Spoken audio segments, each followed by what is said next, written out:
नमस्ते everyone. Welcome back to my channel. मेरा नाम श्राव्या है और उम्मीद है कि आप लोग सब अच्छे होंगे और आपकी स्टडीज़ भी बहुत अच्छी चल रही होगी। और ये कंटिन्यूएशन पार्ट है। इसका मतलब ये है कि इसके पहले भी बहुत सारे पार्ट्स आ चुके हैं इससे रिलेटेड। ये बिहार बजट और इकोनॉमी से रिलेटेड यहाँ पे मैं क्वेश्चंस डिस्कस कर रही हूँ। इनफैक्ट थोड़ा बहुत तो कॉन्सेप्ट भी है। और ये एग्ज़ाम ओरिएंटेड है, मतलब ये आपके एग्ज़ाम के लिए बहुत ही ज़्यादा ज़रूरी है। आप इसको बहुत ही ध्यान से, बहुत ही प्यार से, बहुत ही मोहब्बत से पढ़ेंगे। और अगर आप पहली बार इस चैनल पे आ रहे हैं तो इस चैनल को सब्सक्राइब कर लेंगे, वीडियो को लाइक करेंगे और अपने फ्रेंड्स, रिलेटिव्स, कलीग्स सबके साथ क्या करेंगे, शेयर करेंगे ताकि उनको भी थोड़ा बहुत बेनिफिट मिल सके। और इस चैनल पे और भी अदर वीडियोस डले हैं, लाइक अगर आप जीके या जीएस या फिर current affair, Bihar special, English, तो उसको भी आप चेकआउट कर सकते हैं। और इससे पहले भी बहुत सारा पार्ट आ चुका है तो आप उस पार्ट को भी बहुत अच्छे से पढ़ेंगे, बहुत ध्यान से पढ़ेंगे ताकि आपका हर एक कॉन्सेप्ट क्लियर हो, हर एक डेटा क्लियर हो और आप एग्जाम में एकदम मस्त से जाए और आपका एग्जाम बहुत बढ़िया जाए। तो अपन शुरू करते हैं। तो देखिए, हरित विकास, तो हरित का मतलब होता है ग्रीन, तो ग्रीन डेवलपमेंट। तो ये देखते हैं कि ग्रीन डेवलपमेंट के एरिया में, इसके फील्ड में बिहार गवर्नमेंट ने ऐसा क्या किया है कि इसको और ज़्यादा हम क्या कर रहे हैं, इसके लिए काम कर रहे हैं, ज़्यादा से ज़्यादा ग्रीनरी हो, ज़्यादा से ज़्यादा हम लोग रिन्यूएबल चीज रिन्यूएबल चीज़ों का इस्तेमाल कर सके, ज़्यादा से ज़्यादा इन्वायरमेंट फ्रेंडली हो चीज़ें। ये सब चीज़ कैसे हो पाएंगी जब गवर्नमेंट थोड़ा बहुत सपोर्ट करेंगे और हमारे पब्लिक, मतलब जो पब्लिक होते हैं उनकी मदद से क्या हो जाएगा, ये चीज़ हम आगे इसको लेके जा सकते हैं। तो देख लेते हैं। तो हरित विकास, इसमें क्या है, जल जीवन हरियाली का लक्ष्य 3 करोड़ पौधों को लगाना है। तो ये कौन सा मिशन है, जल जीवन हरियाली, मतलब जल होना चाहिए, जल सबको चाहिए, तो जल से जीवन आएगा और जल जीवन जहाँ आएगा वहाँ हरियाली को भी हम मेंटेन कर सकेंगे। तो याद रखेंगे, जल जीवन हरियाली का लक्ष्य है 3 करोड़ पौधों को लगाना। 3 करोड़ क्या लगेगा, प्लांट्स लगेगा, प्लांट्स लगाएं। आप भी भागीदारी बने, ये बहुत ही अच्छा इनिशिएटिव है। अगर मैं तो आप लोग को ये सजेस्ट करूंगी कि आपके घर में अगर बर्थडे हो रहा है या कोई ओकेजन है या शादी है या कुछ भी ऐसा है जिसमें बहुत भगवान करे कि आपके घर में हमेशा खुशियां ही रहे, तो कोई भी छोटे मोटे खुशियां पे एक प्लांट खरीद के लेते आए। चाहे वो कैसा भी प्लांट हो, जैसे कि छोटा हो या बड़ा हो या पेड़ ही हो गया, तो वो भी लगाएं। इससे क्या होगा कि एक नया मेंबर आपके फैमिली में आएगा, तो आपको उसका, उसके प्रति जो इमोशन या फिर जो प्यार या फिर जो आप बॉन्ड बिठाएंगे तो आपको बहुत अच्छा लगेगा। ऐसे लगेगा कि आप किसी एक नए लाइफ को जीवन दे रहे हैं, तो उससे आपका कनेक्टिविटी बढ़ेगा। फिर आप थोड़ा इमोशनली भी कनेक्ट कर पाएंगे, तो आप थोड़ा क्या हो पाएंगे, आप बहुत नर्म हो पाएंगे चीज़ों को लेके। आप ज़्यादा, लोगों का होता है ना कि लोगों के बारे में ज़्यादा सोच पाएंगे, क्योंकि पेड़ पौधे से लगाव बहुत आपको बहुत करीब ला देता है। जैसे कि पेड़ पौधे को अगर जो भी यहाँ पे प्लांटेशन वगैरह करते होंगे तो उनको पता होगा कि प्लांट लगाना लाइक कि बेबी को ग्रो करना होता है। जैसे कोई बच्चा को पैदा करने के बाद जिसको पालन पोषण करते हैं, वही हाल होता है पेड़ों के साथ।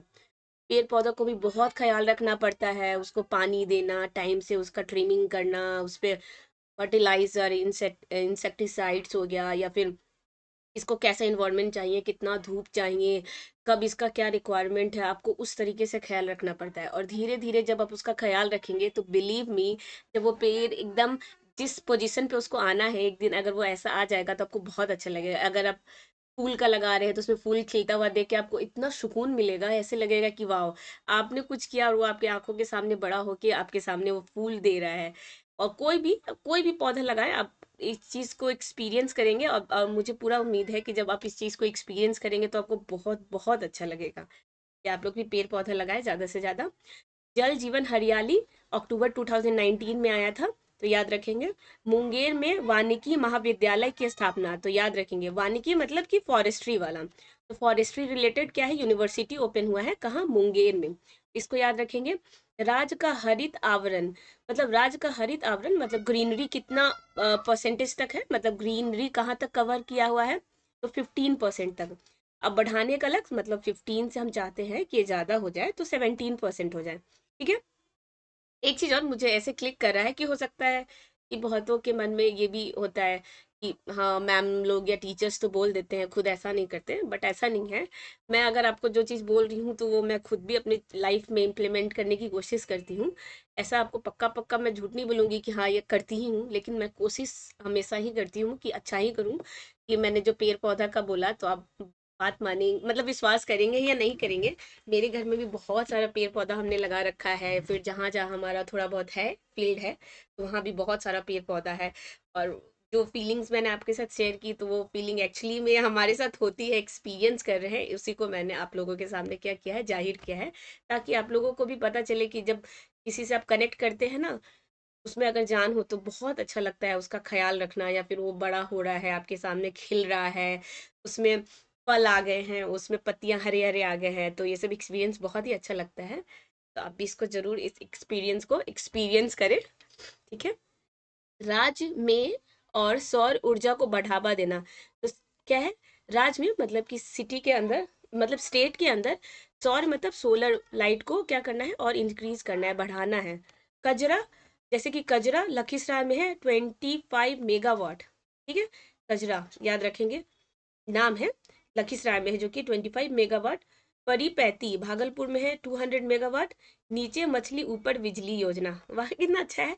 ऐसे लग रहा है ये राइम नहीं हो गया बच्चों का, नीचे मछली ऊपर बिजली, कविता ऐसे चल रहा है कोई, तो आप भी वैसे ही याद कर लेंगे। क्या हो गया, हम भी बच्चे हैं। पढ़ाई करने में अगर बच्चा भी बनना पड़े ना तो वो भी बन जाइए आप। ठीक है, नीचे मछली ऊपर बिजली योजना। ठीक है, तो ये कहाँ है ये योजना, ये दरभंगा में है 1.6 मेगावाट। सुपौल में 0.525 मेगावाट। तो ये सब जो है, तो ये सब बता रहा है कि इलेक्ट्रिसिटी जनरेट करता है। ठीक है, कजरा जो कि लखीसराय में है तो यहाँ से जनरेट होता है with the help from solar, मतलब सन से, सन की रोशनी से, इसकी ऊर्जा से हम क्या करते हैं, इलेक्ट्रिसिटी जनरेट कर रहे हैं, जो कि कजरा लखीसराय से हमें 25 मेगावाट मिल रहा है, परी 35 से 200 मेगावाट मिल रहा है, तो इस तरीके से है वो। ठीक है, फ्लोटिंग सोलर पावर प्लांट की स्थापना की गई है, इसको भी ध्यान में रखेंगे। और क्या है, और यहाँ है गंगा जल आपूर्ति, गंगा जल आपूर्ति योजना एंड एवं मतलब एंड फाल्गु नदी पर निर्मित रबर डैम को सीबीआईपी अवार्ड 2020 दिया गया है। तो आप लोगों ने जरूर पढ़ा होगा कि रबर डैम बना है जो कि गया में है, फाल्गु रिवर के ऊपर बनाया गया है, तो उसको क्या मिला है, CBIP अवार्ड 2022। तो ये भी बहुत जरूरी हो गया, इसको भी याद रखेंगे। Central board of irrigation and power, ठीक है, ये इसका फुल फॉर्म है, central board of irrigation and power. ठीक है, टी से सेंट्रल, बी से बोर्ड, इरिगेशन, आई से पी से पावर। ठीक है, और आगे देखते हैं क्या है, डॉल्फिन विकास योजना। तो डॉल्फिन को क्या, डॉल्फिन को कहा जाता है गैंगेटिक एनिमल है, मतलब जो गंगा जी में ज्यादा पाया जाता है, तो इसको नेशनल गैंगेटिक एनिमल भी डिक्लेयर किया गया है, मतलब कि गंगा नदी में जो सबसे ज्यादा पाए जाने वाला एनिमल है उसमें हम डॉल्फिन को प्रायोरिटी दिया गया है। तो उनका क्या करना है, उनको हम लोगों को ज्यादा से ज्यादा संरक्षण देना है, उनका कंजर्वेशन होना चाहिए, उनका ख्याल रखना हम लोगों के लिए क्या हो गया, ज्यादा दायित्व हो गया है। और बिहार के अंदर नीतीश कुमार जी भी बहुत काम कर रहे हैं इस पे। तो देखिए डॉल्फिन विकास परियोजना, तो बिहार में सबसे अधिक डॉल्फिन राष्ट्रीय डॉल्फिन अनुसंधान केंद्र पटना में ओपन किया गया है। तो देख ले, बिहार में सबसे ज्यादा है डॉल्फिन। ठीक है, राष्ट्रीय डॉल्फिन अनुसंधान मतलब रिसर्च सेंटर कहाँ ओपन हुआ है, तो पटना में हुआ है। सुल्तानगंज से कहलगांव तक विक्रमशिला गंगेय डॉल्फिन का विस्तार, और सुल्तानगंज से कहलगांव, ठीक है, कहाँ से कहाँ, सुल्तानगंज, सुल्तानगंज में क्या होता है कि यहाँ से गंगा जी का जल लेने के बाद लोग झारखंड में जो बाबा धाम है वहां पे जाके जो भोलेनाथ है उन पे जल चढ़ाते हैं। तो ये भी आप चीज कनेक्ट कर पा रहे होंगे कि सुल्तानगंज से कहलगांव तक विक्रमशिला गंगाए डॉल्फिन का विस्तार हुआ है, ये याद रखेंगे। बिहार में गंगाए डॉल्फिन की स्थापना 1464 में हुई थी। यह देश के कुल गंगाए डॉल्फिन का आधा है, तो याद रखेंगे, पूरे कंट्री में जितना होता है ना उसका आधा हमारे बिहार में ही है। गंगाए डॉल्फिन को राष्ट्रीय जलीय जीव घोषित किया गया है, ये भी बताया ही मैंने अभी आपको। और 5 अक्टूबर को डॉल्फिन डे सेलिब्रेट किया जाता है, डॉल्फिन सॉस। ठीक है, तो ये चीज को आप याद रखेंगे। तो ये सारा किससे रिलेटेड था, हरित विकास मतलब ग्रीनरी के लिए कैसे कैसे काम हो रहा है, तो हो ही रहा है ना, सब जगह देख रहे हैं, पेड़ पौधा पेड़ पौधा पेड़ पौधा, सन, रिन्यूएबल एनर्जी, डिग्रेडेबल थिंग पे काम हो रहा है, तो इस चीज को आप कनेक्ट कर पा रहे होंगे। आप पुराना लेक्चर भी ज़रूर देखेंगे, बिकॉज़ बहुत सारा आपके डाउट्स और बहुत सारा कॉन्सेप्ट क्लियर होगा, बहुत सारा डेटा मैंने शेयर किया है जो कि एग्ज़ाम ओरिएंटेड है, एग्ज़ाम में आपके आने ही आने वाले हैं। और मैं मिलूंगी नेक्स्ट वीडियो में। आप क्या करेंगे, चैनल को सब्सक्राइब करेंगे, वीडियो को लाइक करेंगे। मैं मिलूंगी नेक्स्ट वीडियो में। टिल देन, जय हिंद, जय भारत।